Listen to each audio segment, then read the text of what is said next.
It's now 7 o'clock on Tuesday, June 10th, 2025. I call this meeting of the Chelmsford Conservation Commission to order. My name is Carl Bischoff. I'm the chair of the commission. We'll be following the published and posted agenda. This meeting is both in person and on Zoom. In the case of the Zoom not working properly, we will continue the meeting in person only. The meeting is being broadcast and recorded by Chelmsford Telemedia and will be available on their website and on the YouTube. We do have a quorum, and that actually is our first thing here, which is we have a new Conservation Commissioner. We are really happy to have Allie Hayden here joining us tonight. It's been a long time since we've had 7 commissioners. I think it was February 2024, so welcome. And did I hear that you already started the MACC training last week? Yes, I did, yes. All right, excellent. All right, so welcome aboard. Thank you. Glad to have you. So, first off, if we have any open concerns, citizen concerns here in the area, or board member, commission member concerns. I've got one, Mr. Chairman, and Yes. I just wanted to note publicly for the record that Mr. Pat Flaherty, surveyor, passed away somewhat recently, some weeks back. And Mr. Flaherty, as many of us know, he was in front of this commission for 25, 30 years or so. Mr. Flaherty was an excellent surveyor. When he came in front of us, we could rely on his professional opinion.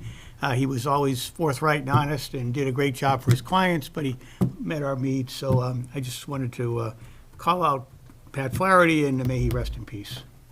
Thank you. Well said. Very well said. Nice man. Yeah. Okay. So, any citizen concerns for something that is not on our agenda? Hello. I see some familiar faces. I'm going to turn on the podium if you don't I'm mind. trying to figure out. Okay. Hi. Hi, my name is Marcy Comtos, 24 Hildreth Street. I have a letter that's coming from the neighborhood that will be distributed to all you people. We are respectfully requesting that the Conservation Commission investigate the ongoing and unauthorized removal of trees at 10 Hildreth Street. Over several years, significant tree clearing has taken place on this property, which is clearly visible through the town's GIS aerial mapping. These activities, which trace back to the current homeowner, Garrett Oberhausen Kelly, have resulted in the removal of mature hardwood trees and significant disruption to the natural environment. As abutting neighbors, we are deeply concerned with the negative environmental impact this activity has had, particularly on neighboring properties that sit at a lower elevation. This area is not only designated as wetlands, but it also borders the riverbed, and as you are aware, tree removal in such sensitive areas can have serious consequences. The loss of trees lead to increased erosion, reduced water filtration, and heightened risks of flooding. Trees played a vital role in absorbing stormwater, regulating wetland hydrology, and preventing runoff. The removal diminishes the land's capacity to retain water, resulting in greater surface runoff and higher likelihood of flooding. Since the onset of the tree removal at this property, many neighbors to the south have experienced increased flooding on our lands. This appears to correlate directly with the deforestation of the wetlands and adjacent riverbanks. Beyond hydrological concerns, the tree removal has also impacted wildlife. The trees that were cut down provided crucial habitat for birds, mammals, reptiles, and amphibians. Their loss has contributed to the decline in biodiversity, displacing many species that depend on the area's vegetation for food, shelter, and nesting. I urge the Commission to review the situation under your jurisdiction outlined in Chapter 187-3-7 in the town's bylaws, which restrict the destruction of plant life, including cutting of trees and shrubs within protected areas.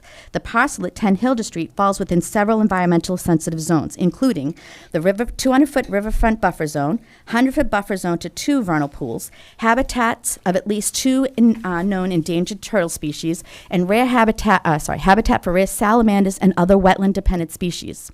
Approximately 90% of this property lies within land designated by National Heritage as rare species habitat. Prior approval from the Local Conservation Commission is required before any tree removal can take place. It falls within the Conservation's jurisdiction to elevate potential impacts on wetlands, water resources, wildlife habitat, and overall ecological function. No notification was provided to the Commission prior to the tree removal, and the property owner did not implement any mitigation measures to compensate for the loss of vegetation in this sensitive area. The town GIS mapping clearly shows that prior to 2019, the trees in question remain undisturbed. However, post-2019 imagery reveals a significant area where tree removal has occurred. Furthermore, this issue has been discussed at the March 25th March 2025 Conservation Commission meeting, where the potential consequences for this unauthorized tree removals were highlighted.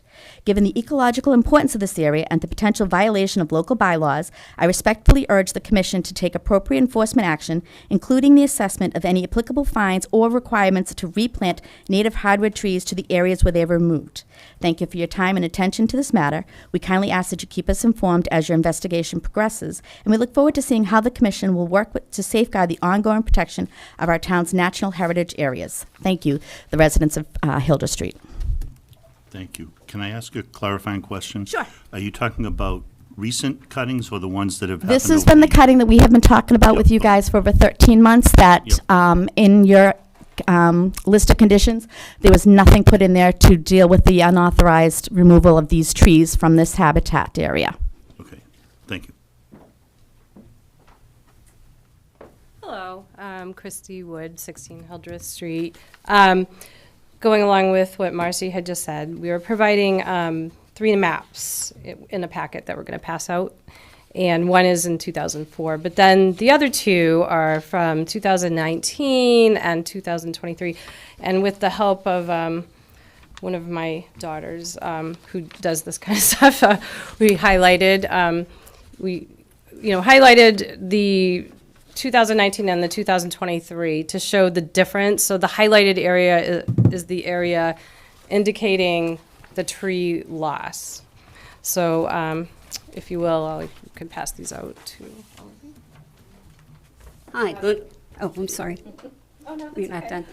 This has the letter as well that Marcy Thank just you. read to you, and then the maps. Linda Carney at 19 Plum Street and 17 Hilda Street.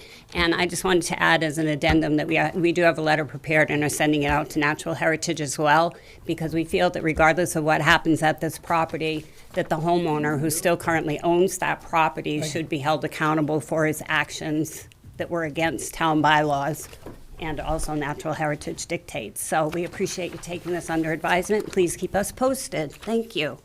Thank you all very much. Appreciate it. So if I could just add one thing.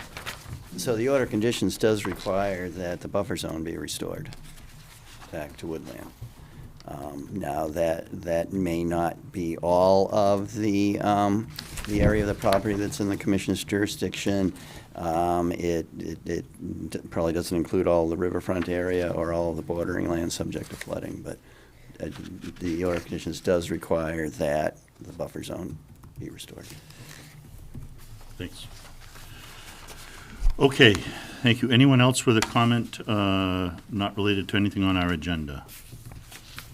Okay, we have, first up here on our agenda is Dylan Lee, 20 Russell Road, presentation of and request for feedback on a new proposal for a development at 4 Russell Road. I want to remind the commission, this is not a hearing. We won't be voting on anything here. This is only a request for feedback. Yep. And you are welcome to provide feedback. You're welcome to not provide feedback. So sorry, I printed out 6. Oh. I'm glad you guys got You another can member. go Okay. this way, yeah. Sorry. Yeah, that's fine. We can share. Yeah, we can share. Sure? Okay. Yes, thank you. Oh, I got it. I get it. Okay, great. Is there an extra one? There is. Thank you. Or have you seen this? It's up on the screen. How you doing, everyone? My name's Dylan Lee, 20 Russell Road, and so I know we've looked at this project a few times. The last meeting we had presented the results of the stormwater and the runoff to make sure the street was kind of prepared for a 100-year storm, and so those results were good. But there was still some concern around how much we were encroaching into that 50-foot no build. And so, obviously just kind of took that feedback, had another meeting with David to really figure out, well, what can we do and how modest can we make it to try and get out of that 50-foot no disturb.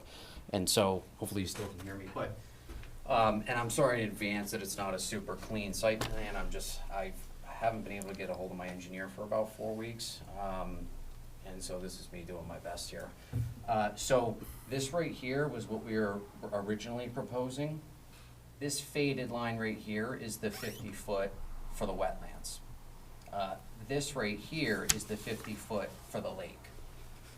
We've got a pre-existing structure back here as a barn that's got utilities, so water, power, sewer. And just to orient, the wetlands are up back there. Wetlands are And the here. lake is the other end. Lake Yep. is there, yeah. So essentially, we're shrinking it down pretty significantly to about 12 feet wide, 36 long. The only variance we'll need is our distance from the front of the house to the road. And so when I met with David, Becky had just poked her head over quick and mentioned that the wetlands do constitute a hardship for a variance for our distance from the road. Now, this is the actual road where it's paved. This is where it's supposed to be. So the town actually paved the road 8 feet onto our property, which is one of the challenges I had dealing with the 50-foot no build, is that the town actually paved the road 8 feet onto our lot. Now, obviously, I'm not gonna ask them to move it, but it is something I have to kind of contend with. So, so this is what we're proposing. Now, if all goes well, we get approved, I would remove this structure so that nobody in the future could kind of use the loophole in the bylaws to try and build a mansion off of it. So, yeah, any questions? I'm a little confused. You're Sure. 50 feet off the road. Why does that concern us? Sorry, I missed the first part. You said you're 50 feet, you're less than 50 feet off the road in the front towards the lake. Is that what you said? Yeah, so based on what I have drawn here, again, not with these super perfect lines, that would put me 10.5 feet off the road. If I can get a variance for another 2 or 3 feet, I'd be completely out of the 50-foot buffer zone. A lot of the houses on Russell Road sit pretty close to the street. The closest neighbor, 6 Russell Road, her house is about 5 feet off the road. So it would kind of actually make it a little bit more uniform than what we were originally proposing. Okay. John, do you have anything you want to ask? Yeah. You're within 50 feet in the rear setback? Probably, based on these lines, I'm probably there a foot. So if I can get a variance for another couple feet in the front to get closer to the road, I think I can get completely out of that 50-foot. Well, we just had somebody move a lot on Old Westford Road. and kept it 50 feet out of the wetlands. Yeah, I think I can do that. And so my question would be, do I go to ZBA first to get a variance, or do I go to you all first before going to Becky or ZBA?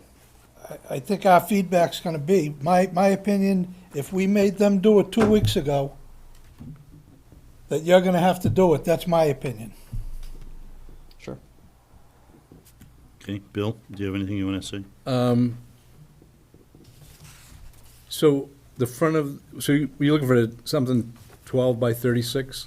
Yeah, so this is for my parents, yeah. Okay, so how far would you be on the front of the house from the lake? How close is that to the front of the, not including the road?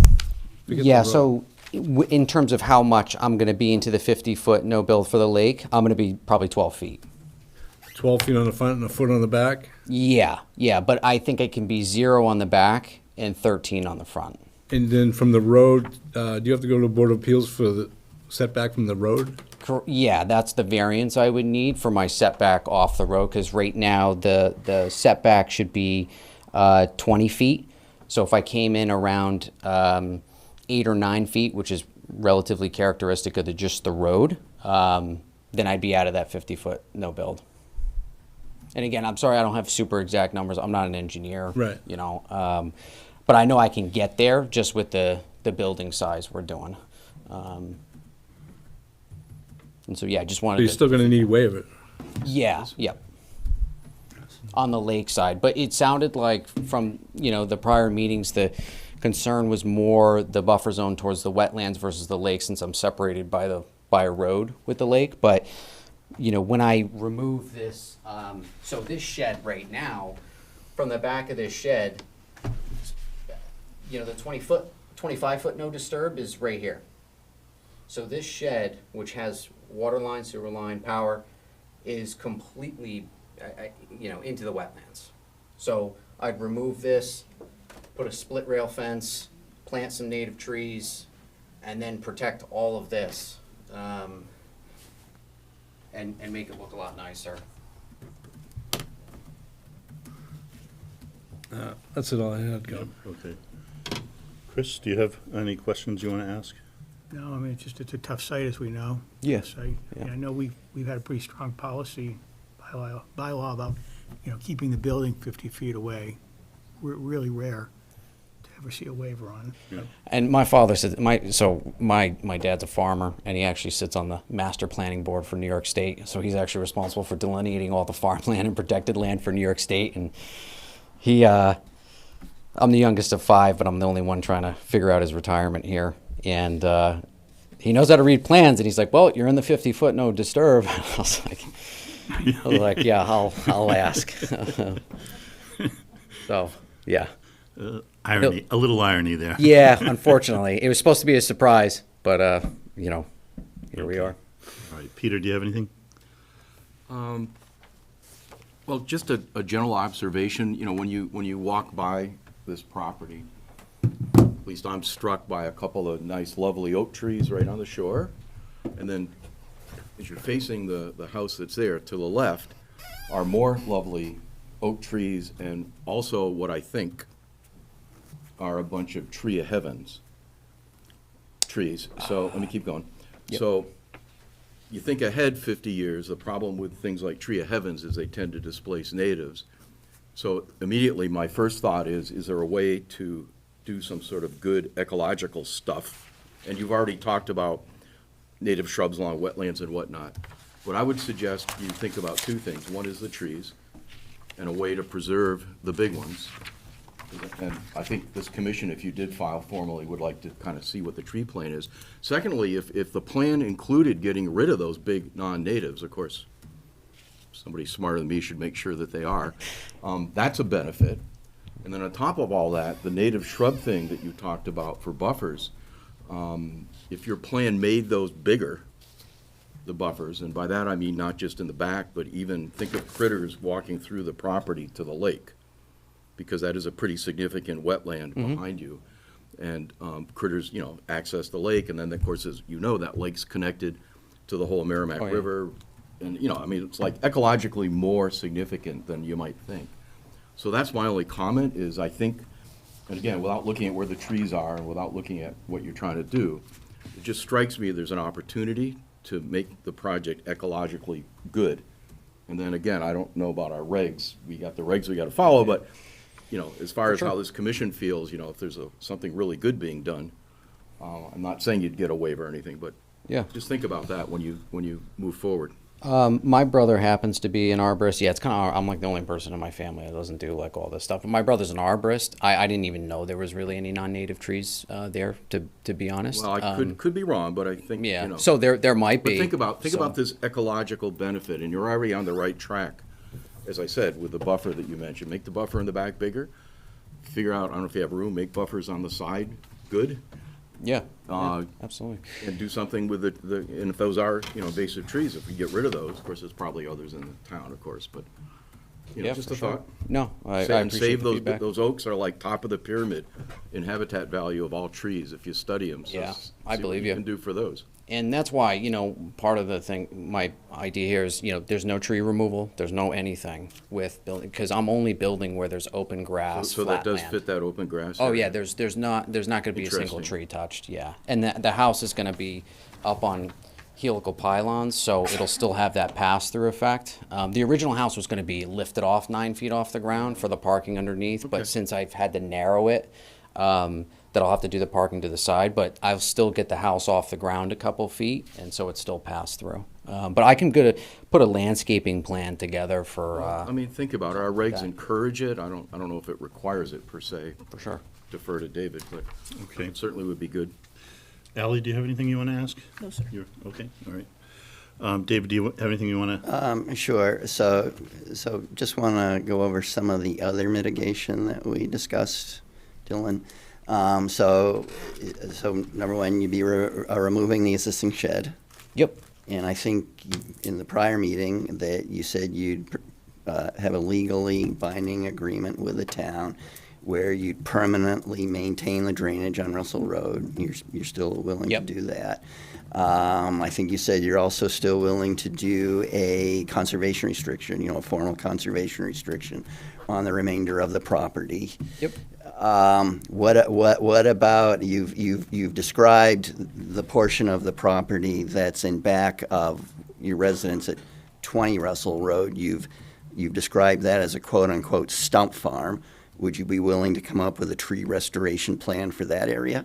Yeah, yeah. Again, I don't know what that entails, but I can certainly do that. Yeah. The back Well, of my. and I'd be willing to work with you on that. Yeah, I but- appreciate But I it. know there have been several neighbors that have complained over the years that the previous owner allegedly removed a bunch of trees in that area, and so Yeah, I he think did. it would The stumps are probably- everywhere. Probably help if you were willing to restore that.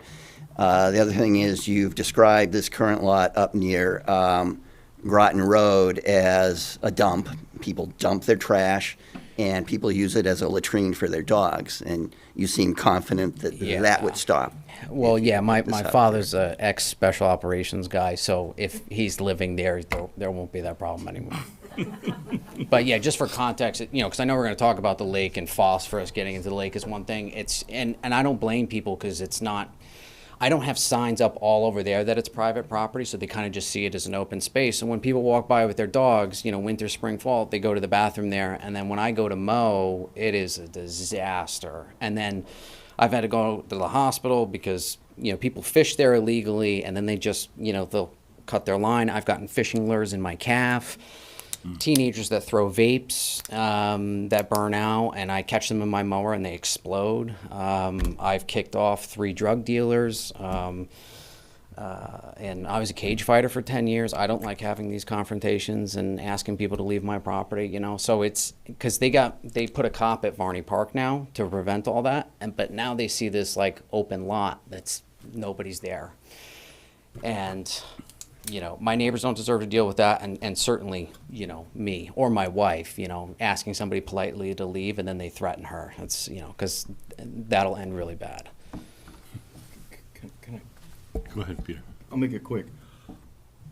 Let's not discuss this now. I'm just curious how much the Conservation Commission and a good plan and some fencing and some restoration and whatnot and a CR, just think about, is there some way that process can help with some of the problems you just identified? And we don't have to get into it now, but Yeah. let's think about that. It could be a win-win. I think people for- would respect it more, because when it's private property, they're just like, whatever, if he sees me. Yeah.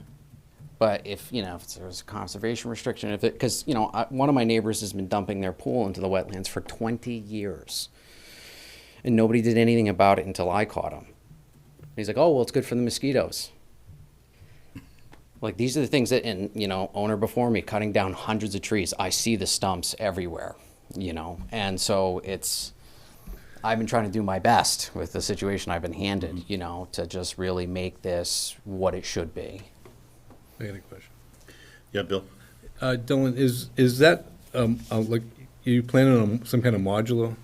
Yeah, so if I do the helical pylons, it'll be built off-site, so there won't be a construction site. It'll just be built off-site, and they'll just drop it on the pylons. So nobody has to deal with a construction site and all that stuff. Is that going to be considered a permanent structure at that point? Yeah. It's more expensive, but given that it's right at the entryway of Russell Road and it's a little bit of a choke point, I don't want people dancing around trucks and all this other crap. So it's like one day, have a crane come in there, drop the modular on there, and it's done. Can I ask a question? Yeah, go ahead. Are you going to consider this an ADU? No. No, just a standalone house. Well, that could be an ADU, standalone. Yeah, I mean, That lot's part of your lot, right? yes, yeah. It's a 2.7 acre lot. Okay, just, I'm not super familiar with ADUs, but, if that's what it has to be considered, it makes no huge Is there a difference. to me. benefit to what we're discussing? It's not our That's jurisdiction. not our jurisdiction. There might be someone else who could answer those questions, but that wouldn't be us. Yeah, We have enough on our plate. Yeah, no, I appreciate it. Thanks for all the time. Yep. So David, I'll connect with you. Okay, Thank you. thank you. Thanks. Next up on our agenda, we have Paige Parker from the Merrimack Valley chapter of NEMBA. Hello, Paige. Good evening. Hi, board members. I appreciate you taking time, putting me on the agenda. I've been speaking with David, and I'm to give you a little background. About 2 years ago, we had a little bit of leadership change where some of the older crew was retiring, and they needed to bring in some new people. So I volunteered to be the trail ambassador for our chapter, which includes Bear Brook, Russell Mills, Baroka State Forest, and Lowell, Drake, Tungsboro. I always mispronounce Kingsborough, it. yeah. Tingsboro. And I know we have a great working relationship with you, and so I was looking to just kind of find out how, what we've done successfully, what we've done unsuccessfully, and kind of keep the communication open. So I reached out to David about how that's kind of gone, and I got new information today that I talked to Chris and Barry. Yep. And they're still very much involved with you guys, is my understanding. Yep. So we are going to keep them as the kind of the point, because it makes sense. They're here in involved town. with you guys. Yeah. And I obviously can be a backup if they're not available. So I guess that was a lot of my hope for today is just kind of introduce myself, introduce what we're trying to do. Kind of my ideas for this season is really just maintenance. The Russell Mills, in terms of the mountain biking, is a great place for the community. It's really one of the best, and probably within like 30 minutes of here. And it's been neglected. It's been neglected over probably the last 4-ish years. So I'm hoping that we can clean up with drainage, clean up with, there's a lot of new paths getting people rerouting around features. So we're closing those off. We're just trying to bring it back to kind of what it is. And my hope is to work with the board here and keep it a good working relationship. Okay. And I didn't know if you had any questions for me, or if you could comment on if there's anything you'd like to change about the way we've proceeded to do things. I'm looking for anything you got. So John here at the end is the neighbor of the site, and he's our Conservation Commission representative Yep. for that site.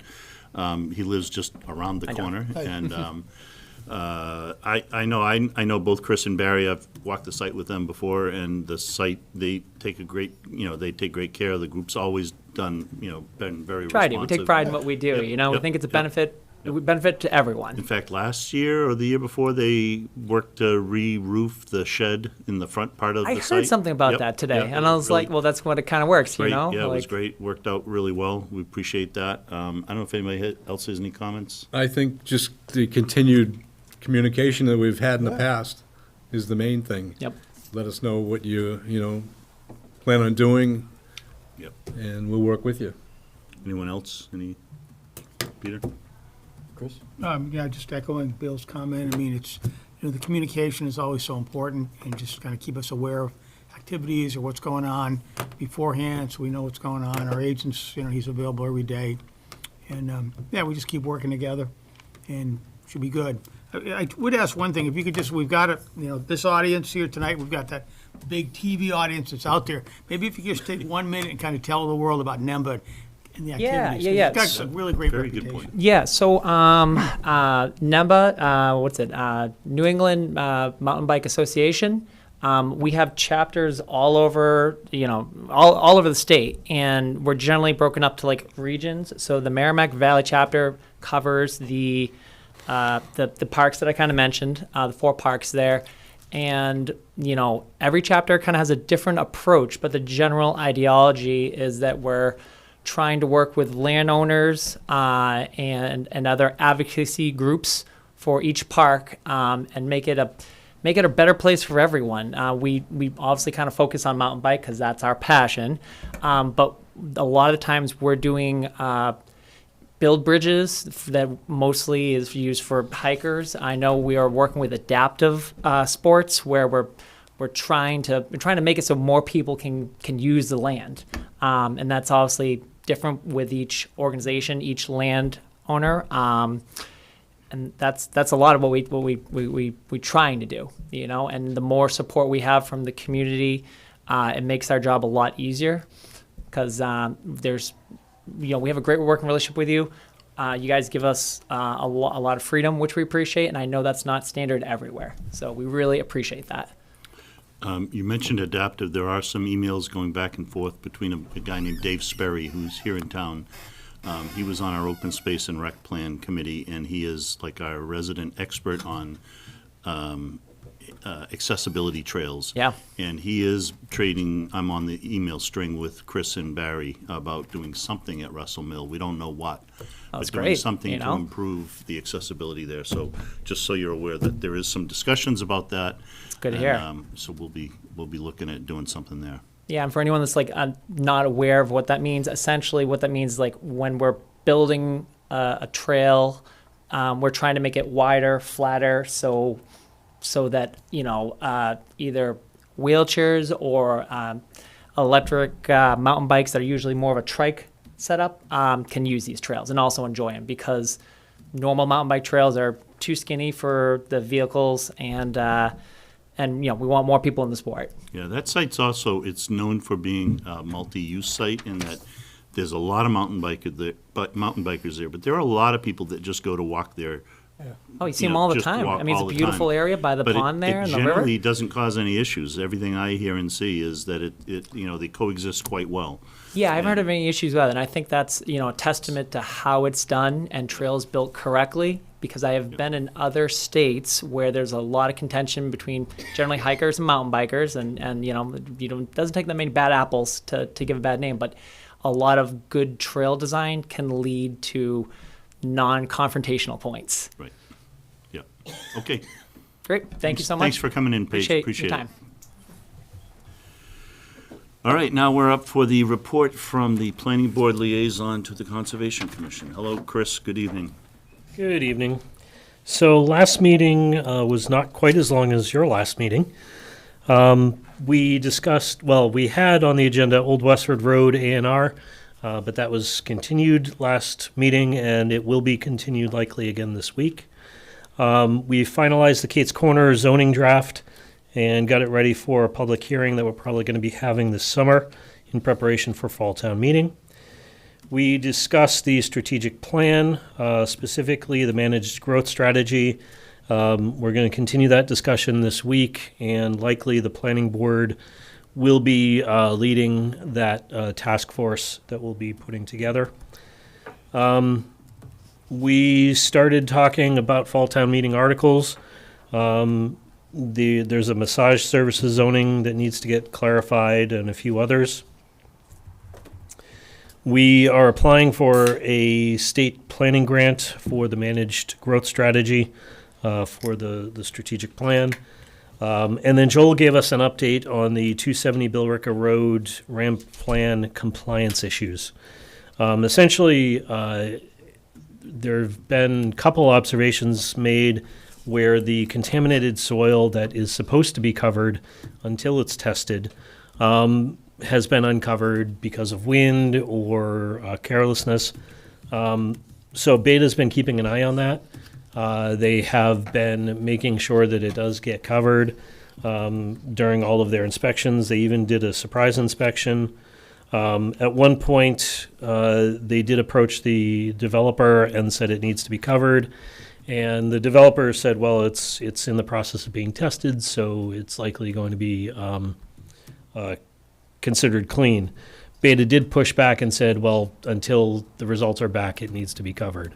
That was the last report that we got.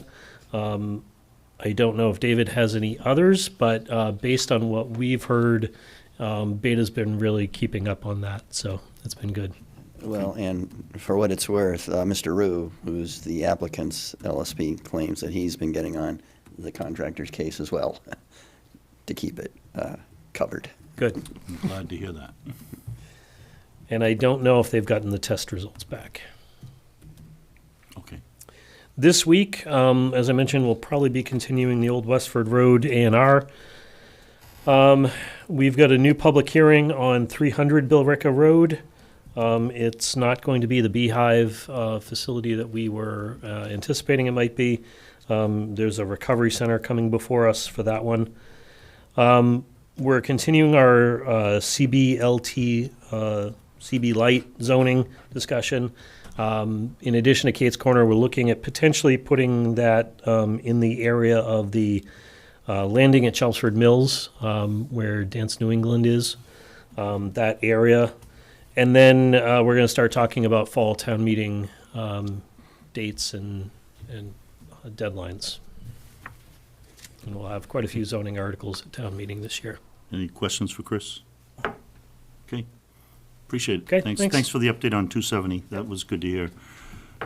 We want to hear that things are, if they're drifting out of compliance or whatever, they're getting corrected, so good to hear. Okay, we are now in the regulatory section, so the next up on our agenda, notice of intent. This is continued from May 27th from our last meeting. This is the town of Chelmsford, Freeman Lake, Water and Wetlands representing the applicant. I'm going to set this up a little bit. We had a previous hearing for the mechanical harvesting, which was approved at the last meeting. That was a permit that was approved at our last meeting. This hearing here was opened at our last meeting, and it is for an integrated plan of management that will include herbicide and other techniques. We heard the presentation of this project at our last meeting. We had a lot of questions and comments from the commission, followed by public input. We had one resident, Mr. Severance, who had a significant amount of questions for the applicant, and given the late hour, we requested that he put the questions into an email and sent to our agent, who then forwarded them on to the applicant. The applicant has provided responses to the questions, and they have been sent to the resident, Mr. Severance, as well as the commissioners, so we've all seen these responses in the last week. So at this time, I'm going to ask the commission if there are any more questions or comments from the commission. I know that Courtney is here representing the applicant who's representing you, I guess. So, Water Wetlands also on Zoom. Oh, okay, all right. That's Okay. Joe Honorato. Okay, Joe is here. Okay, good. You there, Good. Joe? Can't hear Joe. Is he muted? Is the volume down here in the room? Hi, can you hear me? Yes, Yes. yes. Perfect. Hi, everybody. Hey, Joe. All right, so I'm going to ask the commission, based on the responses to Mr. Severance's questions that Water and Wetlands, and I'm not sure if TRC was included in that, if we have any questions on that, and then we'll open it up to the public input. I'm going to limit the public input. I don't want it to go on too long. We've had a lot of input on this project, so I might say 3 minutes or something like that. But based on what we heard already, before we go to the public, are there any more questions? John, do you have anything more? No, I just talked to a couple of residences that live in the area, and they did tell me that something has to be done. Okay.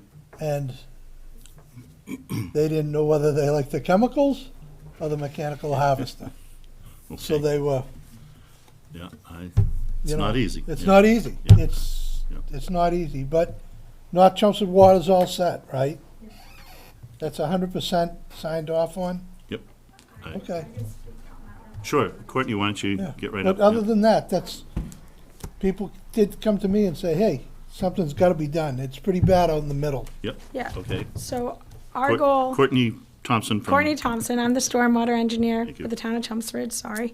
So our goal at this point is to try out the mechanical harvesting this year, but even if that's successful, a successful management plan at Freeman would include an integrated approach. We spent over $60,000 on the TRC study to really dive into the issues and get a better picture of what's going on at Freeman Lake. And even there, the top suggestion is implementing herbicides in some capacity. And we have spoken to the superintendent over at North Chelmsford Water. They have no comments about the chemicals we're proposing. They do request that they get an annual notification from the town stating which chemicals we'll be using that year, because each year could change slightly depending on budget and surveys, which we're happy to do. Whether that be part of the order of conditions or something we just do, that's not a problem. Okay, okay. John, okay, Bill, do you have any? All right, any- not the second. Yeah. Mark? My questions are gonna be more after how the board votes on what we're gonna do, so I'd like to address it then. Okay. Chris? Yeah, I'm going to hold off on comments at this point. Okay. Peter, do you have anything? I know, Al, you haven't been here for any of it, so. But you can have an opinion. I'm good, thank you. Well, I have some comments probably for later, but a couple things that I think are important. I've given this a lot of thought. I've given it a lot of study personally. There's a lot of science in a lake, and we're never going to get that resolved. And in fact, in this state, when other lakes are managed, we don't get answers to every single question. It's the integrated approach that our applicant has recommended. So I'm happy to talk about the science part, but that leads me to my second comment. David, you help me out here, but our board's job isn't to figure out the science and, you know, which scientist is right and which one's wrong. Our job is to make sure this thing meets the laws and applicable standards. So I kind of come back to that. We're not going to be able to settle the science as a board. And as we've seen, experts do have differences of opinion. Our job is to make sure we meet the laws we're here to enforce or follow. So, Okay. that's my thinking. Good. David, do you have anything you want to add here? Not at this time. Probably have some questions when the commission's decision is discussed. Okay. So at this point, we are open for public input. If you have any comments you want to make, I'm trying to limit it to about 3 minutes. Yep. Yeah. Wanda Dunn, Freeman Lake. So I'm just going to skim through what I came up with. So the town's been repeatedly stated that they're concerned about safety at the town beach and for swimmers. I am not against taking care of the invasive weeds. I'm just against use of chemicals, period. Taking out the littoral zone is crucial for the lake health, providing habitat for various species, improving water quality, and stabilizes the shoreline. Go out at night with a flashlight on a nice summer night and see all the activity. My husband and I have done it with our kids for over 30 years to show them life under the water on our own shoreline. From your own bylaws, you're to protect wildlife, all mammals, birds, reptiles, amphibians, vertebrae, and invertebrate species except domesticated species. Dicot and clipper are both toxic to aquatic invertebrates. Minnesota Department of Agriculture, updated March of this year, has determined that the active ingredient in Procelicor is a PFAS pesticide, and they also found it in flumoxazine, which is also known as clipper. These chemicals, per the EPA, state the product to be used in slow-moving waters.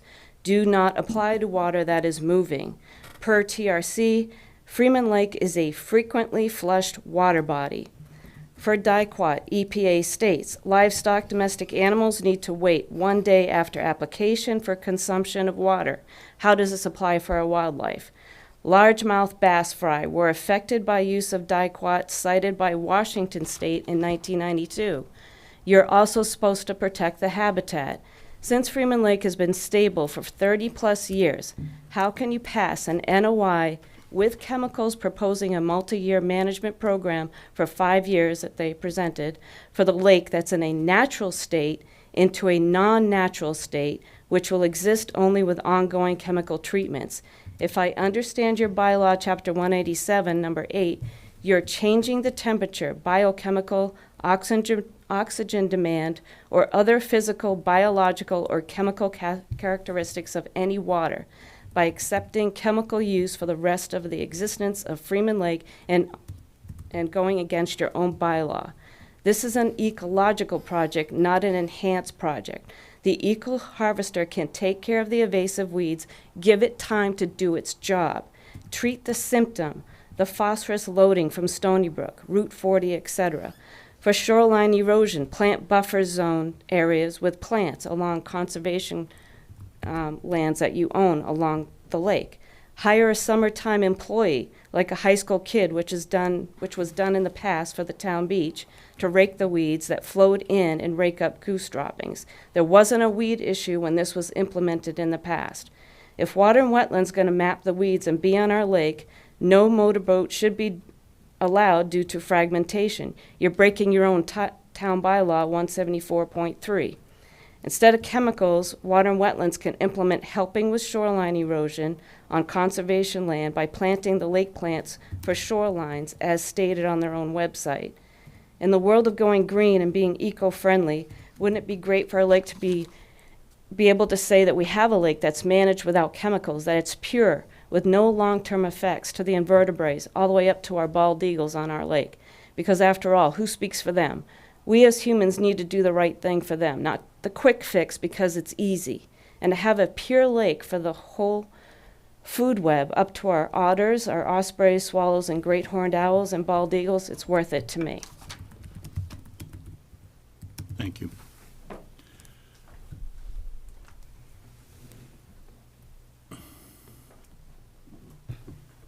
Emily Barron, 16 Russell Road. My family has lived on the lake for over 70 years at this point. I myself have lived on the lake for 35. And I remember when I was a kid, there used to be turtles that would have babies on our front yard. I remember learning how to count by counting all of the, baby catfish and crawfish that lived in the weeds along the shoreline. And watching all the baby fish be hatched, we'd see dozens of all these fish nests right off the lake.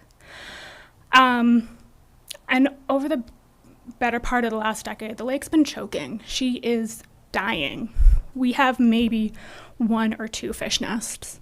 We haven't had turtles born on our property for years. There's so much less life already in this lake. And I think we're at a turning point where we're either going to help the lake survive or she's just going to become a mess of weeds.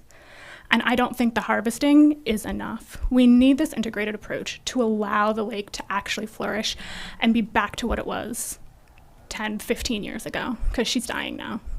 And if we don't do this integrated approach, I don't think she'll live much longer. So, thank you. Thank you. Anyone else?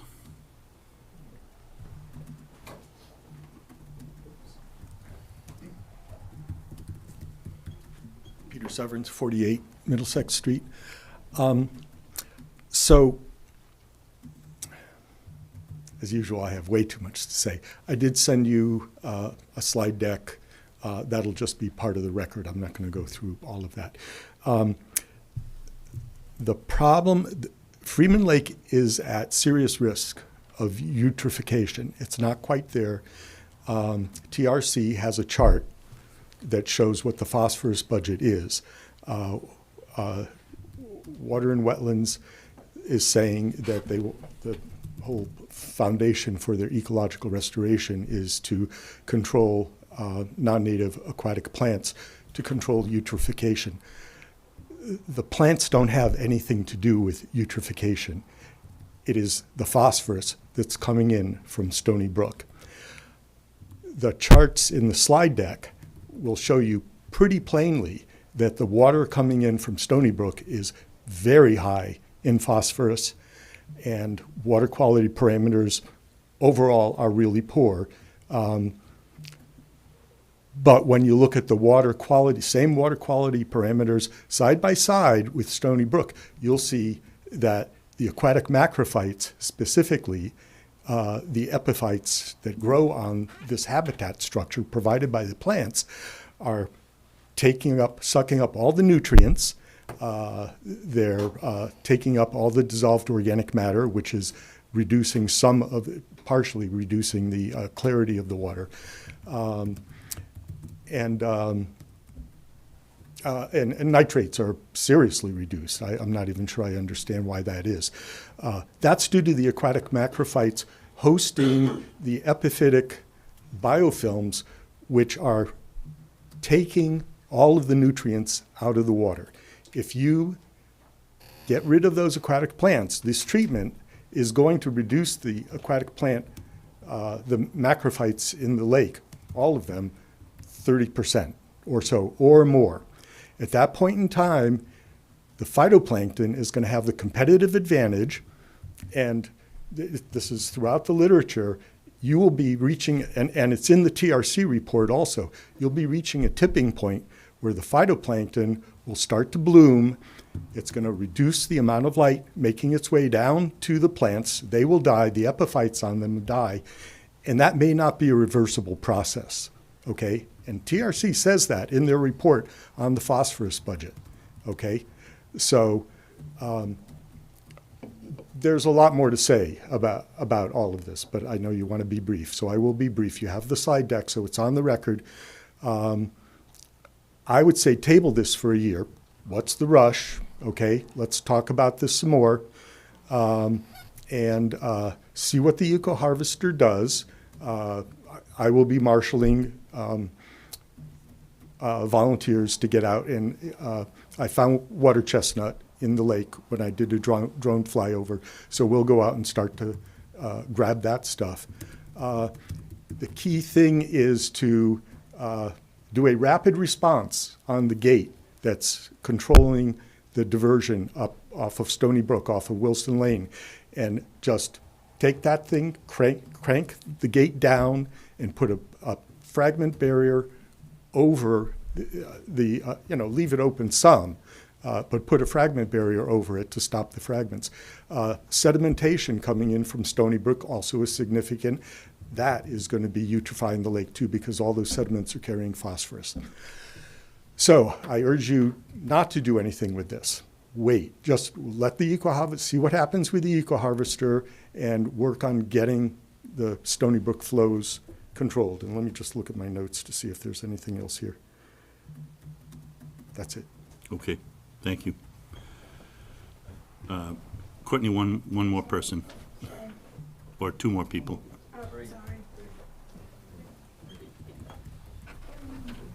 Hello, Virginia Timmons, 28 Lovett Lane. As the chair of the Vinyl Square Committee, I just want to state formally that at its meeting last evening, the committee voted unanimously to support passage of this NOI for many of the same reasons I've already articulated.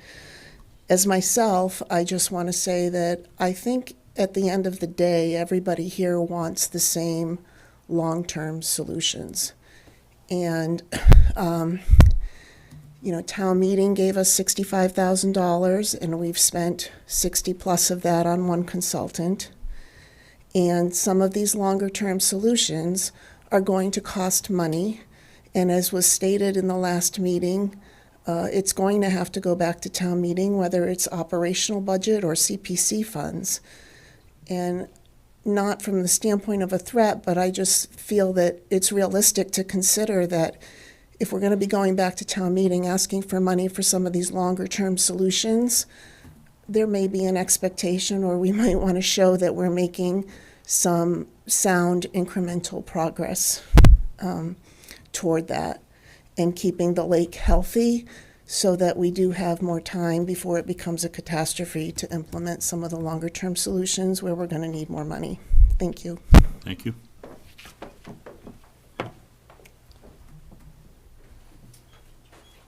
Hi, my name is Jim Nunnery. I live at 75 Willis. I just want to say I'm in agreement with the integrated approach. I like it.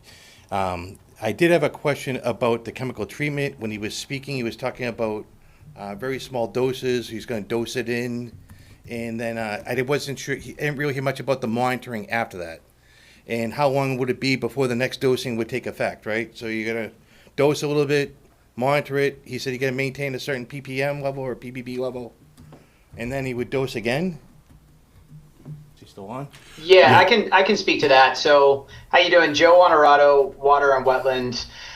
So that question is more specific to sonar, which is not to be confused with sonar waves. It's the brand name of an herbicide. The active ingredient is fluoridone. So with that one, we're, for Eurasian milfoil and fanwort, Eurasian milfoil is a little bit lower concentration necessary, and fanwort's a little bit higher. So we'd be aiming to maintain about 8 to 10 plus parts per billion for a period of 45, 60 days until plant mortality. So again, parts per billion with a B. So you're talking literally ounces to the surface acre. So extremely, extremely low concentrations of fluoridone. And so basically what happens to try to keep it, at that 8 to 10 parts per billion for that period of time, we dose it, we look at flow, we look at, the turnover, we look at the ability to slow flow, and if we can't, that's fine, right? We can still dose it. We can use granular product that is time released. But essentially we build that initial dose. We know what the dose is going in, but then it's going to break down, right? It's going to dilute. And so, we go back roughly 3 weeks later and we do what's called the FAST test. It's just kind of a branded name for an herbicide residue test, or multiple in this case for that size lake. We do multiple herbicide residue tests to see where we're at, right? So if we're at 6 parts per billion when we do that, we can adjust that. We call it a booster treatment. We can adjust that booster treatment dose at that point, which they're typically spread about a month apart. So for this lake, it's probably 3 treatments. So it's an initial and then a small booster and a small booster to maintain that concentration for a period of 60 days with, the tests about a week prior to each booster application so that we can adjust. Does that answer that question? Yeah, it was. I guess I was more around the monitoring, but it sounds like you dose. You do the calculations for the initial dose. 3 weeks later, you do a sample to see how much it dropped. Then you add whatever's needed. Correct. Yeah, and we're monitoring plants, right? So we would call it interim monitoring. Not only do we have pre and post monitoring, which is a little bit more formal, but we're out on the water. We're collecting those fast tests. We're doing interim monitoring. We're seeing the plant response. Typically under that scenario, the plants will go chlorotic. So we'll start to see the tips of the plants turn white or pink. And then we'll start to see that work throughout those target plants. And the benefit of that approach with sonar is that it's highly selective to Eurasian milfoil and fanwort. Really your beneficial potamogeton species, water lilies, things like that are minimally impacted at most. If anything, you'll start to see them discolor and then they bounce right back even the same season. So it's a nice selective approach. Again, that approach is dependent on the town's budget, as Courtney will tell you. But it's the goal. It's really the ultimate recommendation for Freeman Lake. Okay, thank you. And I just have a quick statement for the way that talked over there. I had 40 turtles launched in my yard this year, so. They're all coming from my house. All right. Oh, one more. Okay. Hello. I'm going to make this as quick as I can. I just want to maybe take a little sidetrack on this, but the lake was originally, my understanding is the lake was originally Can we built. have one, please? Hold Ask him up. to identify himself. Yeah, you need to I'm sorry, Dave identify Hadley. yourself, and we need to have one Dave one Hadley, Campus conversation. Trail. Yeah, thank you. I just want to just go on a detour on this for a minute because the lake, my understanding is the lake was originally built and designed, man-made, to feed water for the mills. No, This- it was an ice thing. I don't think it was built to be an Okay. ice thing. Keep Keep going. Keep going. Anyway, to make a long story short, it's ironic that we're trying to figure out how to fix something that was never a lake to begin with, and now the purpose of this whole diversion from Stony Brook was to come into the lake to have water to feed the mills, which drove a lot of machinery apparently. The canal that went to the mills has been completely abandoned, and it's just one big mess now. And the Stony Brook diversion seems to be giving us actually more problematic water than we know what to do with, which seems to be just feeding this whole problem. It seems like maybe there's a way to do a little more investigation into how we can monitor what's coming into that lake that might help to minimize, the need for chemicals and harvesting and all this other stuff. And the only other quick footnote is, I had this interesting conversation the other day with someone who's familiar to all of us who now works in a different town. They have 3 lakes. Guess what they own? A harvester. Mm-hmm. I said, really? I says, that's interesting. How often do you have to use them? He says, all the time. Apparently, once you start harvesting, if you can't kill them, you're going to have to keep harvesting. So maybe we need to either invest in a harvester or go in with some other town that has one and, maybe. I'm really not crazy about the chemical thing, and I get it that seems to be where this is going. But if we can do everything we can to head that off as best we can and use it as minimally as possible, I think that would be great. So I guess that's all I can say. Thank you. The only other thing we can do is just drain the lake back to the way it was before it was a lake. Fix the problem, put the lake back. Thank you for your input. Just a quick note. Hello, Wanda. Wanda Dunn. Following up with Dave, the harvester, yes, it's going to take time, but because you're not treating the symptom. That's why I've sent you all that information, treat the symptom, then eventually the harvester gets less and less use. But I want to address, since we have people here interested in the lake, if you keep dumping beach sand in front of your area and you're using fertilizer on your lawns, you're not going to get the critters that you used to have. So just wanted to make a note of that. Okay. So Courtney, do you want to respond to anything, and then Joe, or? Yeah. All right, let me see. Courtney Thompson, again. I'll respond to a couple of the comments and then I will turn it over to Joe. But I first want to say that nothing we've done here really can be defined as a quick fix. We've been actively trying to implement a treatment plan in Freeman Lake since 2021. So we've really gone over and above what is required for implementing these standard treatment methodologies. We're not reinventing the wheel with anything that we're proposing. So I would like to state again that no significant alteration to wetland resource areas will occur as a result of the proposed management activities. Instead, the resource areas will be enhanced by reducing non-native invasive aquatic plant species, and it will subsequently improve water quality and wildlife habitat. As defined in the guidance for aquatic plant management in lakes and ponds as it relates to the Wetlands Protection Act. Real quick, I've got it highlighted right here.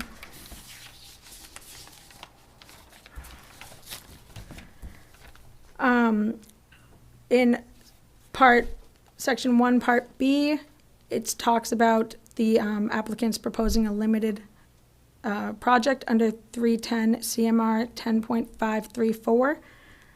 I'm not going to read the whole thing, but the project must protect some or all of the interests of the Wetland Protection Act. And then later in the paragraph, it says that by the language of the limited project regulation, proposed projects involving removal of aquatic nuisance vegetation must demonstrate that the vegetation is a nuisance to the interests of the Act. Non-indigenous invasive plant species constitute nuisance vegetation. Then later on in the document, under wildlife habitat, section F, it says, the department presumes that non-indigenous aquatic plants within lakes and ponds are not significant to the protection of wildlife habitat, either in whole or as a component of a larger plant community.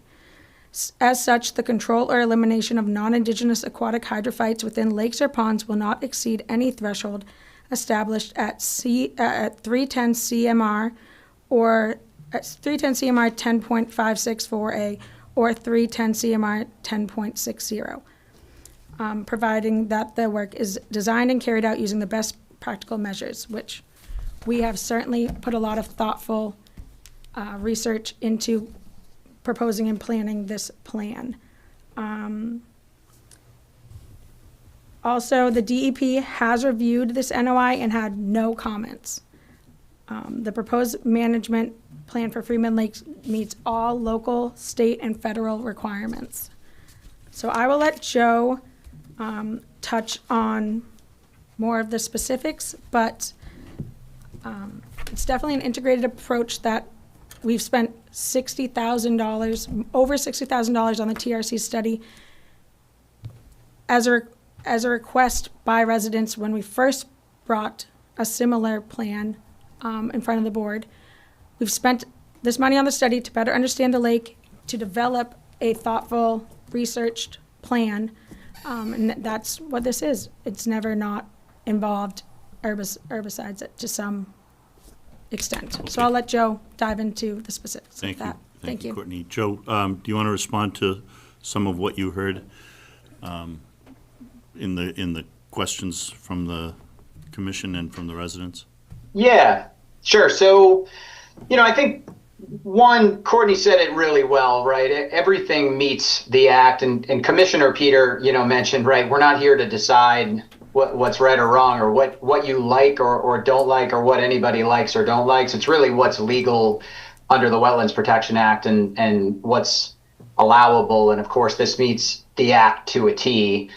We quoted in that in our response to Mr. Severance comments, some of which you kind of were redundant tonight in terms of eutrophication. Invasive species do, cause eutrophication, right? And we put that right in the first paragraph of our response to Mr. Severance as to why they do that. And our goal here is to control invasive species, just like was talked about, in the project a couple before ours, right, with the Tree of Heaven, right? That's what we're trying to do. We're trying to control these invasive species that are really just taking away the lake and adding to that eutrophication. Those dense mats that form at the surface die off, become nutrient-rich organic material, further releasing even more phosphorus into the lake. I think the only other point I wanted to touch on, too, is there's been a lot of talk about Stony Brook and the phosphorus coming in. Yeah, right? Plants and algae, they need phosphorus to grow. Eurasian milfoil, for one, right? Famwort as well, can tolerate low nutrient waters. So by removing the nutrients or by removing the phosphorus from coming in, these invasive plants are still going to thrive. They're still going to be there. They've been introduced. I'm not completely opposed to the eco-harvesting. I can just tell you that, we're a full-service lake management company. We're not a treatment company. It's part of what we do, and we looked at that as well, but these species spread through fragmentation, right? So generally speaking, machines, high-powered equipment is going to fragment these invasive species. They'll reroute themselves and ultimately exacerbate that problem. I think it's definitely worth a shot. I think Courtney's definitely made some concessions to even do that. And of course, that was approved. And Courtney kind of talked about what the town's plans are. But I can tell you that the harvesting is not going to work. It's tremendously expensive. You got to remove the biomass. It's essentially mowing the lawn, right? Whereas we can provide longer term control solutions that are safe, effective, EPA, Massachusetts approved, and of course approved under the Wetlands Protection Act and included in the Guide to Lakes and Ponds, which is, a supplement to the GEIR. So that's really it. I welcome any more questions if you have any. All right. So, you another question? Sure. We'll allow one more. Wanda Dunn. I just want to comment on the biomass when chemicals are used. We talked about this when Solitude came through, and the eco-harvester that is hired and is going to start this year, they are called in to remove all that sludge so it doesn't go to the bottom of the lake. So if we're still going to do chemicals, we still have to use the eco-harvester to get that sludge from going down to the bottom of the lake, which causes the dissolved oxygen and fish kill. Okay, thank you. Can I just comment on that real quick? Just because that was just utterly false. One last comment. Yeah, sure. So just on that, right, a harvester's never brought in post-herbicide application. The plants there's lots of water concentration. They fall down to the bottom, decompose, and become organic material. But what I can tell you is what happens when you do nothing, right? The plants just continue to grow. They form dense mats at the surface. They fall down to the bottom at the end of the season, become muck, organic material at the end of the season, just due to Mother Nature without any sort of treatment. So, the treatments really limit that growth during the season, especially a sonar that's applied early season and really growth regulates those plants. And then it's just a small amount of biomass dying off, but it does not need to be harvested in any way. I think the other downside of the harvester is that it's non-selective, right? It's going to remove every piece of vegetation in its path. And some of the data we provided really showed that we can have an increase in native species following an herbicide treatment, which controls the invasive species. Okay, thank you. I think I'm going to stop the discussion here in any case. Can I make a motion to close the public hearing? So I would be happy to take the motion to close the public hearing from Mark. Anybody want to second that? Second. Peter is seconding the motion. So we are going to close the public hearing. So now we will have deliberation. So is there any other comments or anything that the commission wants to make on this topic before we talk about a vote for approving or denying this application? Any further deliberation, discussion? Peter, you want to say something? Can I give 1 minute? Yeah, I'll give you a Timing. minute. I'll say something after Peter. You want to go first? No, you go. So we said some of this before, but again, I've been thinking about this a lot. Here's my personal view. DPW has done their homework. There's no right, wrong answer. It's a process. And DPW has gone above and beyond the call of duty in listening not just to the experts, but also the public. And I think that personally, our town, when facing a tough issue, we all need to compromise. And that's really how I look at this thing, you know, a little bit of harvester, a little bit of this, a little bit of that, with an integrated plan, with somebody who's learned a lot.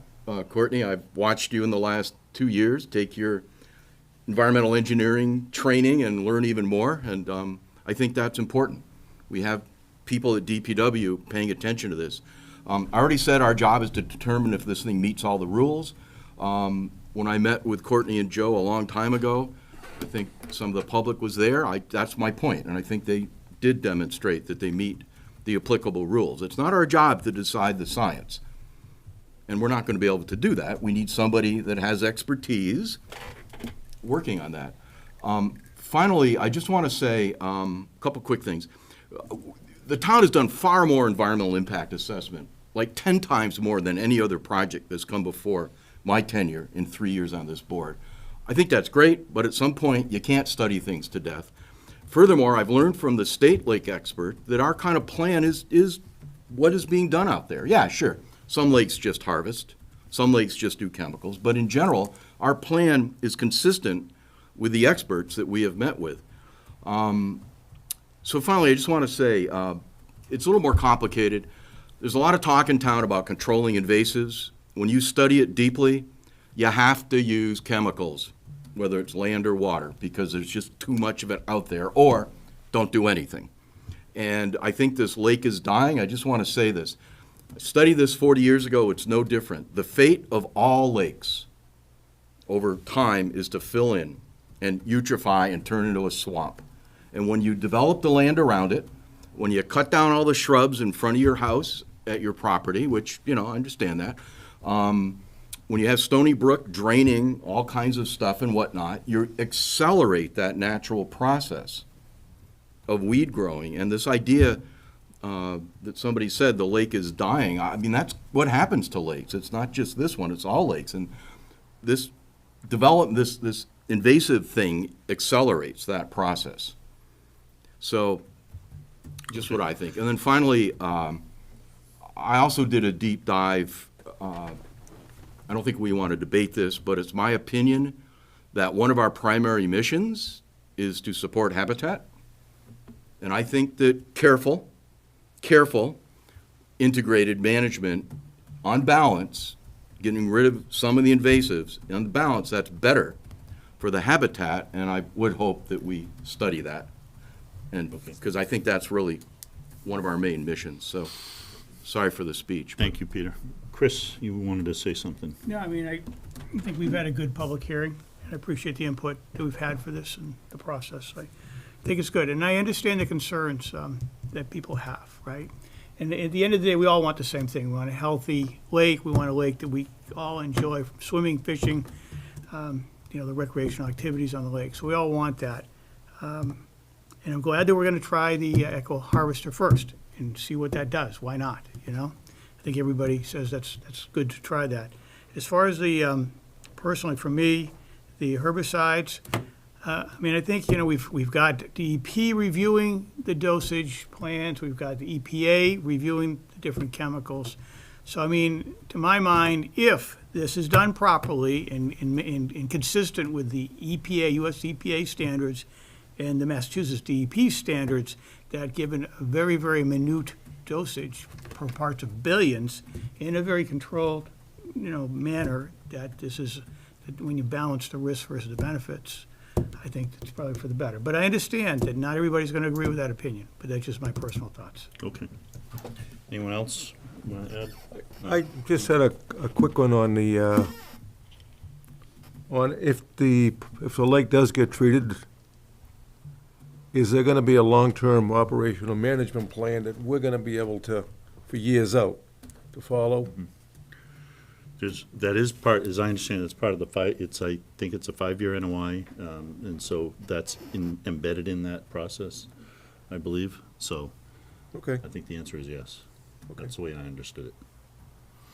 Okay, Bill, you have anything? Yeah, David, could you just cite what the NOI, what are they looking for exactly? Is it, just so we know what we're voting on, is it a 5-year plan to put X amount of 3 different types of chemicals, or a combination of? Well, it's an integrated management plan, yeah, the order of conditions would go for 5 years. Yeah, there's a range of potential chemicals that can be used. The specific chemicals will depend on what treatment is proposed after a survey is done at the start of the season, and then pursuant to the follow-up testing, there may be different chemicals, but yeah, the specific treatment, the specific chemicals, I think the specific dosages will depend on the initial survey, and then in consultation with the experts who review that data. So there'll be surveys done after each application, is that what, part of the NOI? Yeah, that's actually, once the hearing is closed, then I do have a couple of questions, point of clarification on that. Okay. As well. All right. So the hearing's closed. Oh, it was closed? We didn't vote. We didn't vote on it. We closed the hearing, though. We didn't vote. But you have to vote to close it. Yeah.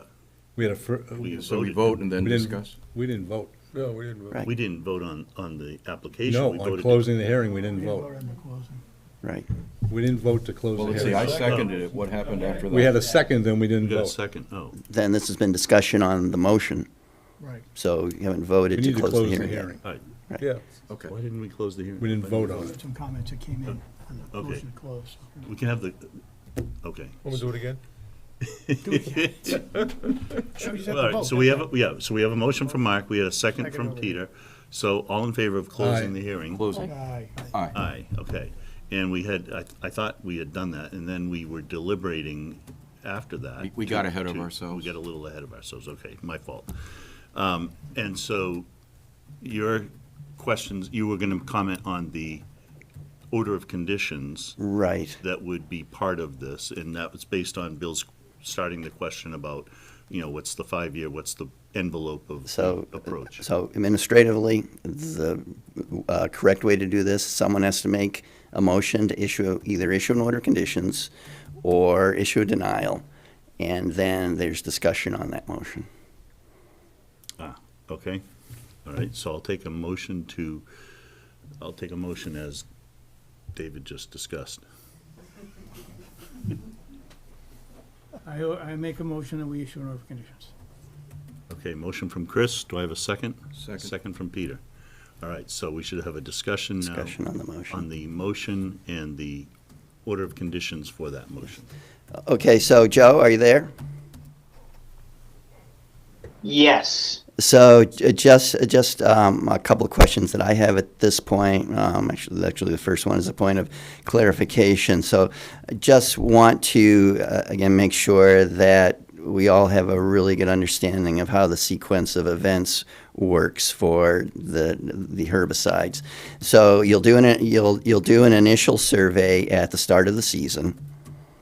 Correct. And then, based on the results of the survey, you'll analyze that data.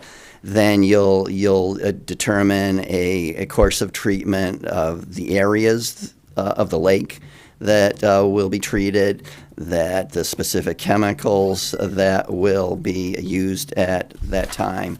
and also I presume the dosages. Now after and then so then there's initial treatment. After that initial treatment is done, then you said that you would do interim testing like 3 weeks later, and then maybe 3 weeks after that. Do I understand that correctly? Yeah, so with sonar, so fluoridone, which is a series of treatments, it's an initial and a couple of boosters.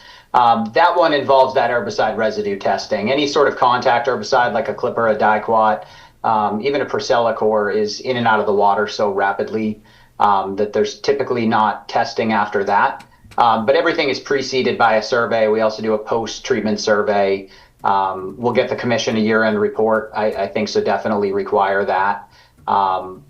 Given some of the variability, I've seen a lot of commissions require a work plan on an annual basis. So, that's definitely on the table as well, right? So that way the commission stays involved throughout the project. Okay, so you do you ever foresee doing then a second treatment during the same season? Potentially. Typically with contact herbicides, it's usually one treatment that gets you through the season.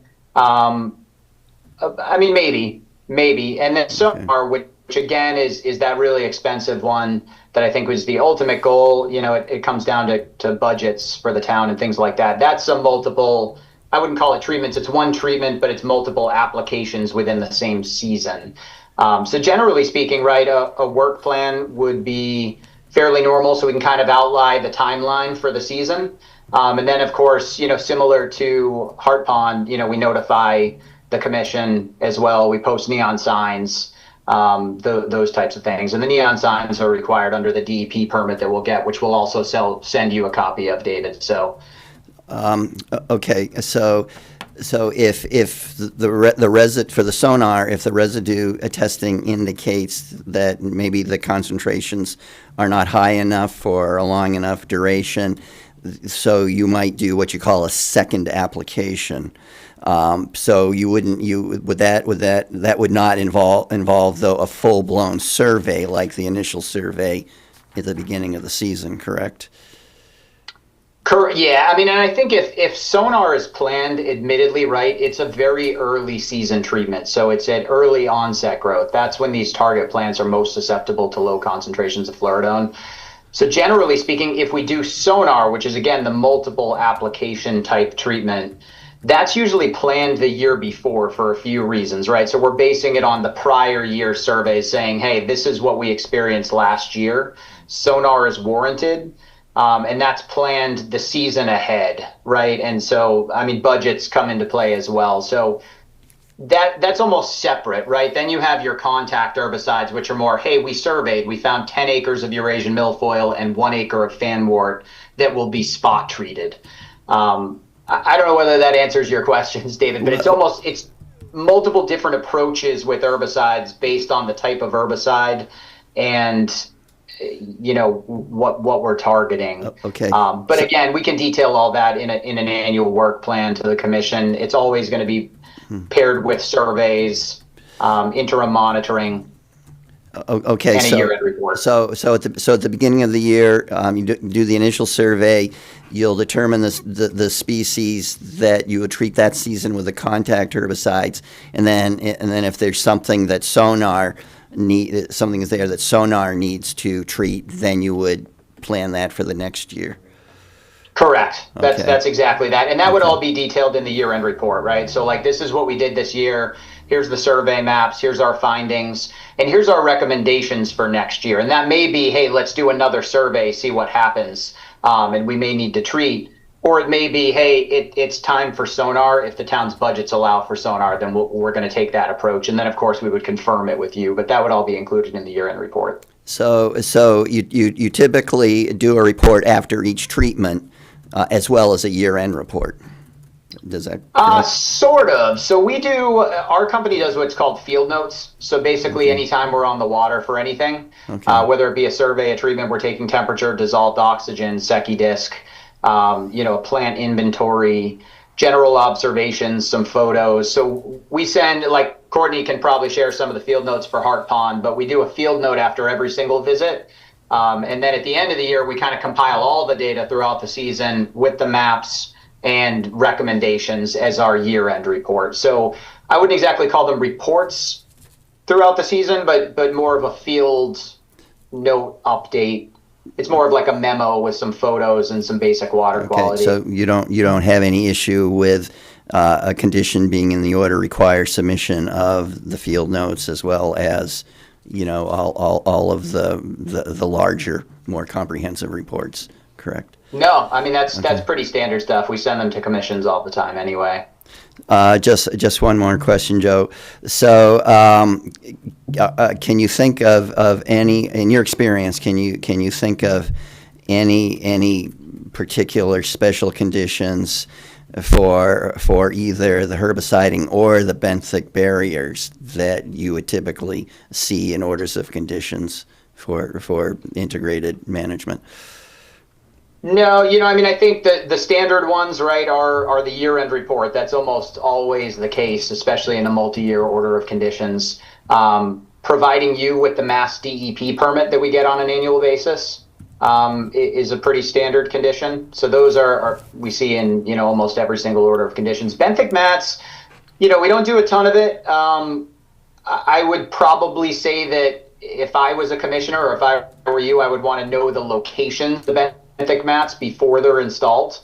So I would say that should most definitely be required, if benthic mats are to be installed. And again, if they are, they're going to be in very small areas at a cost of, $40,000 to $60,000 an acre.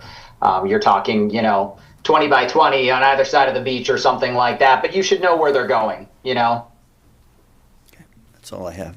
Okay, so we have a number of conditions that I heard. I think we also talked about having the North Chelmsford Water District being notified as well. I'm not exactly sure, was it the field notes or the chemicals used? I think it was the chemicals used, if I remember now.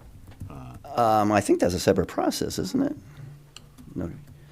North Chelmsford Water District reviewed the NOI, has no comments about the specific chemicals, but does request that we notify them annually what chemicals will be.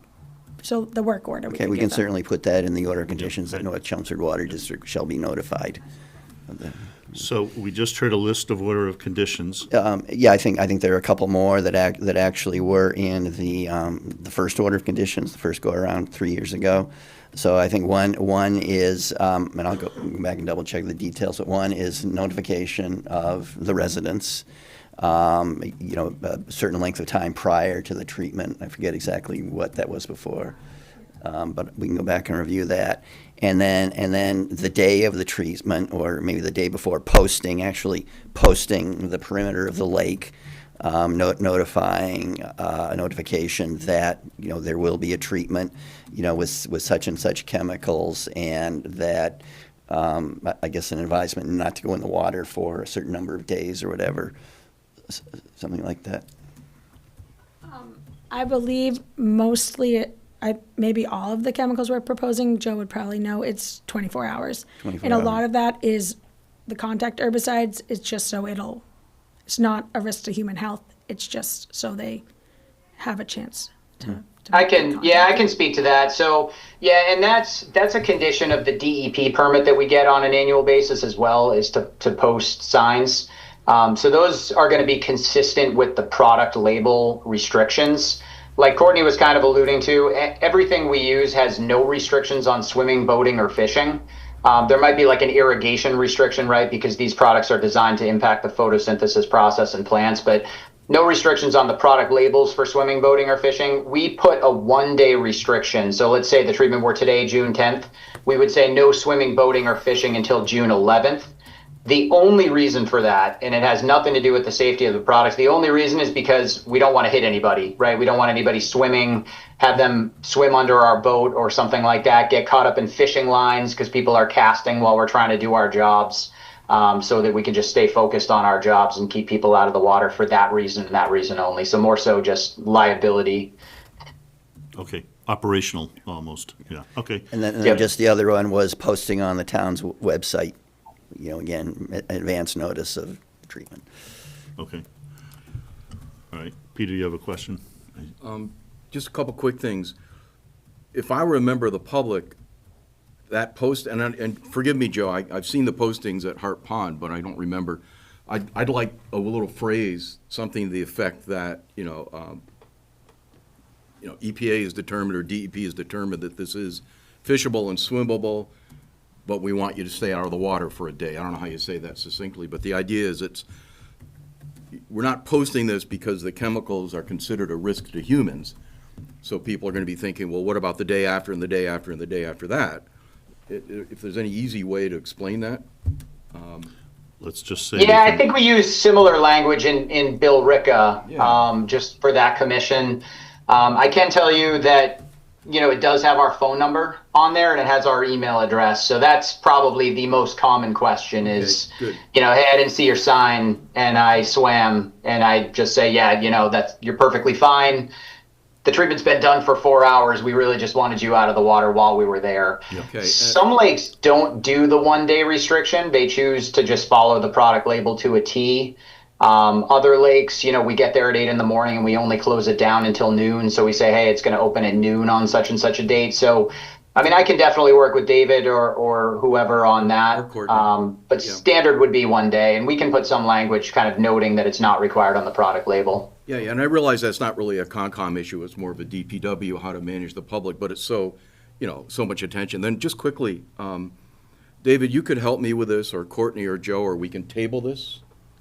But there's 3 things that I've taken from this whole conversation. The whole idea of the Stony Brook, and never mind disagreements over phosphorus. I think it's obvious. There's a lot of junk coming from Stony Brook, and it's more than just phosphorus. It's all the runoff upstream. So the idea of taking a look at that, and that was in the original TRC study.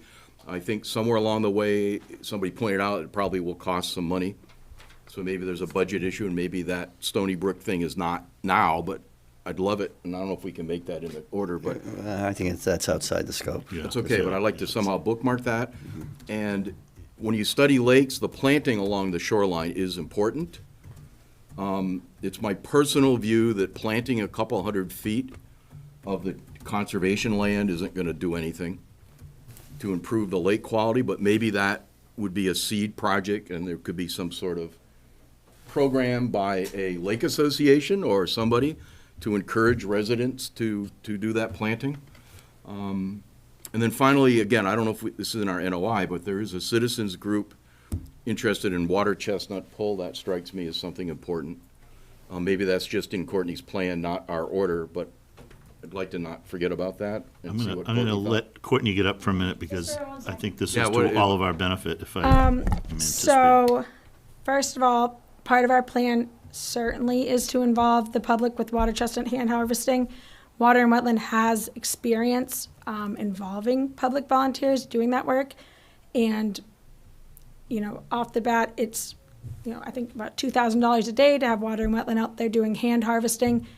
So having the public involved in that, limiting the amount of days we need, is certainly advantageous. No one's against that. That is great.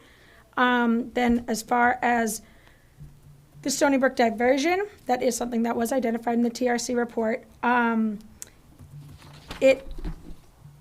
It's superfluous to this NOI. I believe it's outside the scope.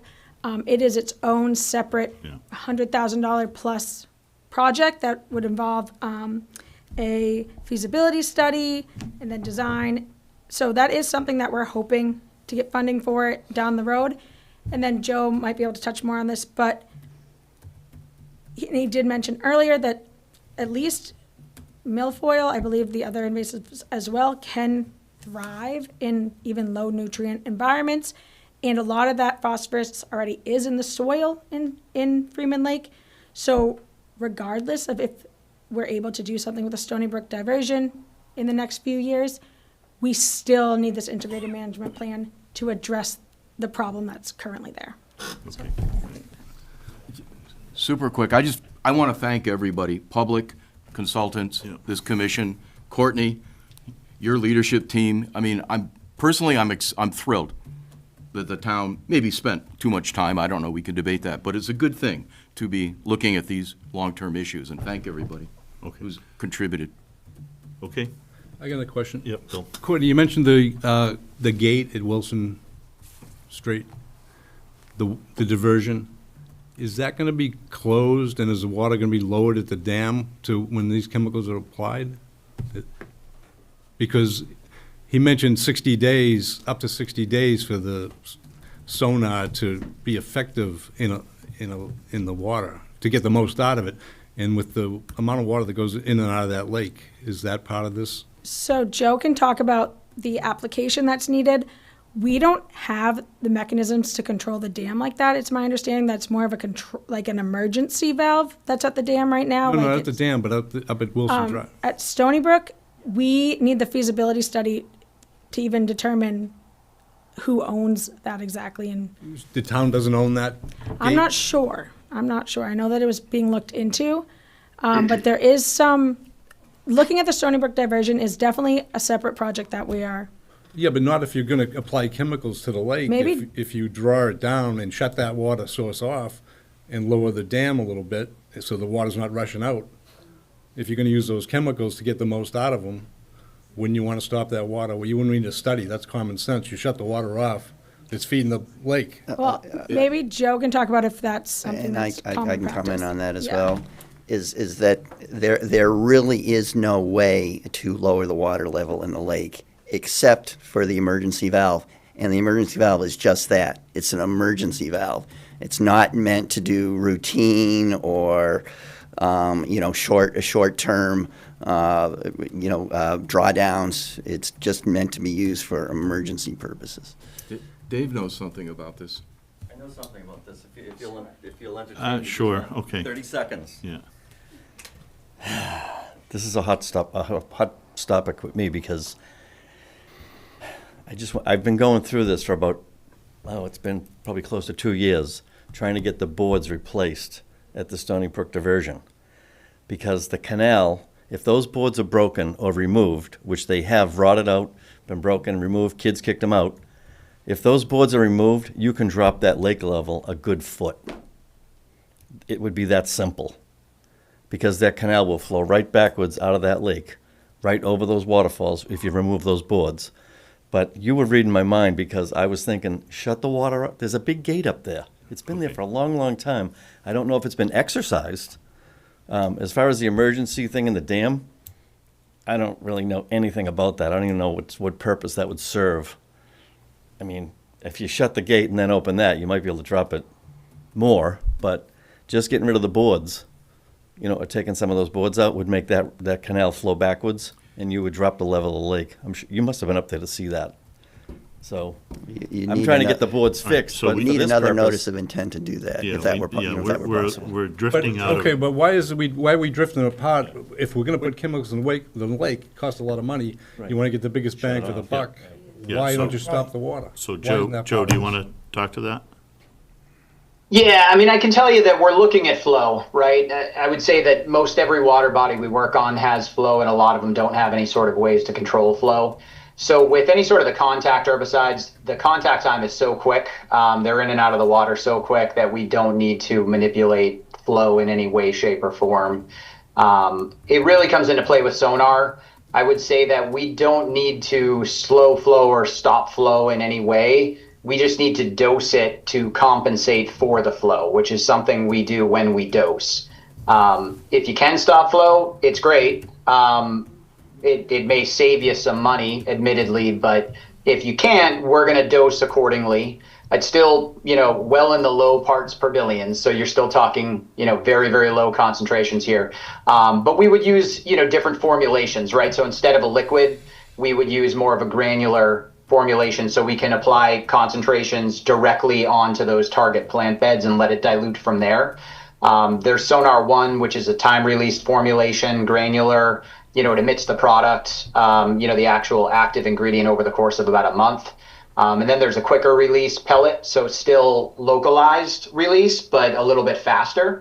So we really use just the technology and the formulations that we have available to look at all these things ahead of time and dose, and again, use our herbicide residue tests, to redose for booster applications to get the results.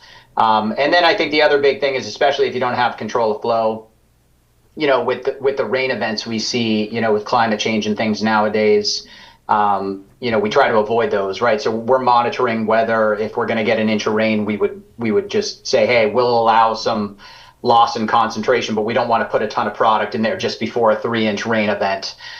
So we're doing all those things regardless of flow. Again, if you can stop flow, awesome. It would definitely be great, but it's not completely necessary. Okay. Bill, you okay on that? I'll set. Yep. John, anything else? No, I'm good. Okay. All right, so we have order of conditions. You comfortable with what we have gone through for order of conditions? Well, Okay. just maybe we should just list those out again. I think I had I had a pretty good list going, but just make sure I had the special orders. We have we're going to have the Mass DEP permit on an annual basis will be provided to the commission. We'll have their annual reports provided to the commission. They'll also annually report to the North Chelmsford Water District, the listing of chemicals being used. We're going to have also various field notes given to our agent. Well, they're going to provide the results of the initial early season survey. Yep. At least a week in advance of the treatment. Yes, and then subsequent to the treatment, provide then the other thing is the annual management plan. Yep. Based on the initial early season survey. The work plan. The work plan. Yep. And then subsequent to each treatment, any sort of monitoring, the field notes from any sort of monitoring, and then the late season, the final season report. Good. Good. And we'll also have notices before the treatment as well, Yep. the public notices that we talked about. Yep. Have those public notices, Yes. similar to what we did before. Yes. With Hart Pond, at least 24 hours beforehand. Yes. Signage, notifying people. I think that covers. Town website? The town also? website's very good too for notices, yes. And one more thing I had was if there are benthic mats put in, that they would be, the location would be noted. Yeah. And- Well, and yes, and beforehand. then that's also going to be in the annual work plan. Okay. Provide on a map the location of the areas that will be treated. All right. So are we all okay on understanding that order of conditions? So now the question is, are we ready for a motion to vote on this order of conditions? Are we, I think we're ready to vote. yeah. Peter, you have a Question? question, one more? I don't know if this is our procedure. Is it appropriate to ask the applicant now or later if it's all workable, and does it sort of fit what we're also doing at Hart Pond? Or am I going too far? Like, is this reasonable? I think it's reasonable, yeah. I mean, I hate to do something that Yeah. creates further I'm work. seeing Joe nod too on Zoom. Yeah. Yeah, I mean, this is standard to Hart Pond, so, I mean, David can, Yeah, okay. say Okay, that we thank you. do these same things at Hart Pond, and we've never had any sort of issues complying. Okay. Thank you. So, I'm losing track here. We haven't had a motion yet to. I made the approve- motion. To order The of order of conditions. conditions with our Oh, special that's right. conditions. And Yep.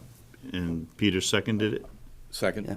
Okay, thank you. So what you want to say now is all those in favor of? Yeah.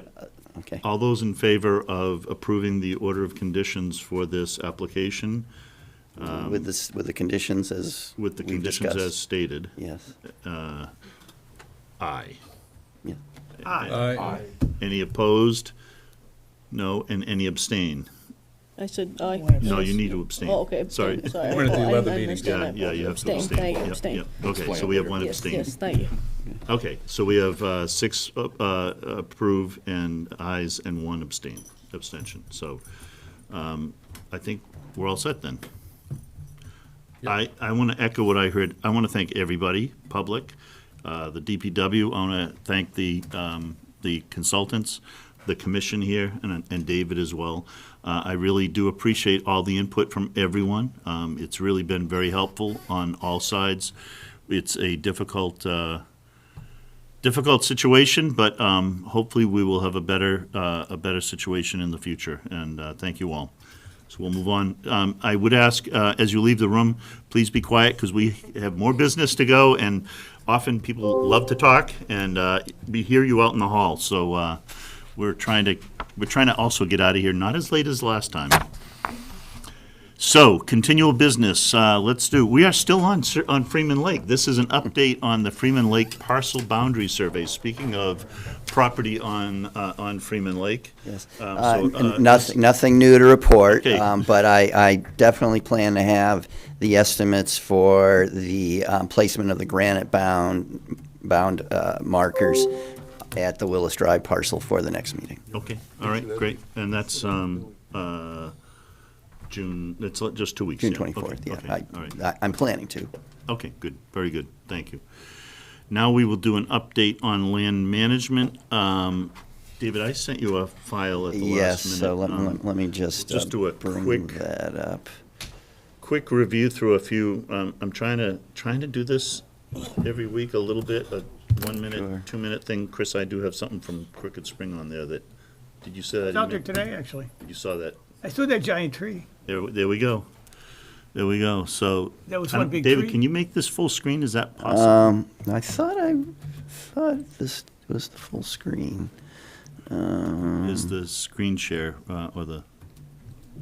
That isn't. I thought All that right, was the full screen. you can't really see it, but Let me. at Crooked Spring, a very large Yeah. ash tree fell into the pond. The trunk is quite rotten. Yeah, it really rotted The out. tree was quite healthy up above. You can see all that foliage. This had to be in the last 3 or 4 days that it fell, 5 days, something like that. And my information and research says leave it be, let it be where it is. Your concerns with a tree landing in a water body like that would be safety. Well, that water's like a foot or two deep. It's not really a safety issue. It could impact water quality if that was a real concern for us there, but that's not really an issue. If we were doing a lot of ice skating on that pond, that might be an issue. It might be in the way, but that has not happened much in the last, I don't know how many years. So the positives are, we already have a number of logs right near it that are great habitat for turtles. They sun out there all the time. I see them regularly, so I agree. I think we Leave it just right there. leave it right where it is. It's unfortunate. It appeared to be a nice, healthy tree, except when you see the stump, Had a the lot of rot. root, it was a lot of rot at the bottom. Ash or oak? It's an ash. It is an ash, yeah. So I think we know this. My tree expert tells me, you know what, we're gonna lose all the ashes. Yeah, but usually what I see is they're dying up top, and the leaves are long gone, and the trunk's still holding up. This was quite different, so I don't know. So anyway, that was, I'm jumping your gun there, because I know, Chris, you. I was out there today, and saw it, like, you had whoa. said that, and I was like, and when I came upon it, I mean, it was like, yeah, it's one big tree. Okay, all right, next page. I had a couple more pictures, and then we'll go on to, okay. Oops, no, that's not the right. That's.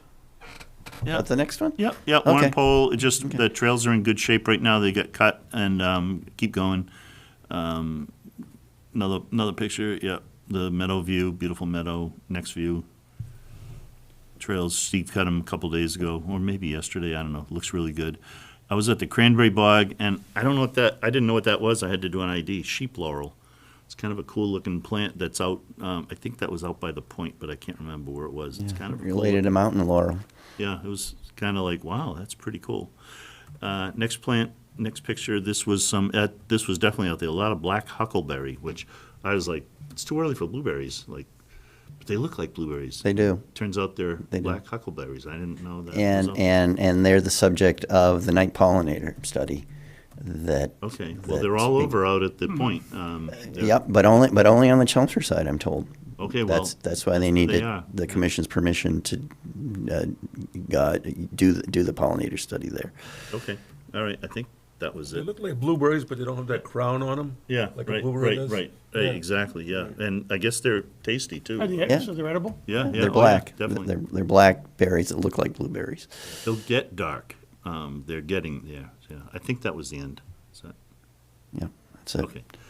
So, anything else on Crooked Spring, Chris? From your I bumped into Dave out there, so there's some poison ivy on the Blue Trail, starting to kind of come in a bit, so he's gonna work on that. okay, all right. Yeah. Dave Sperry. Dave right, Sperry, yeah. Okay. Mark, do you have anything on Red Wing or Lime Quarry? No, I was up at Lime Quarry today, and only thing I noticed was the fence still needs to be repaired. Yeah. I don't know if the state's gonna take that, or, Yeah. but the trees need to be cut out of there. The bridges all seem in good condition.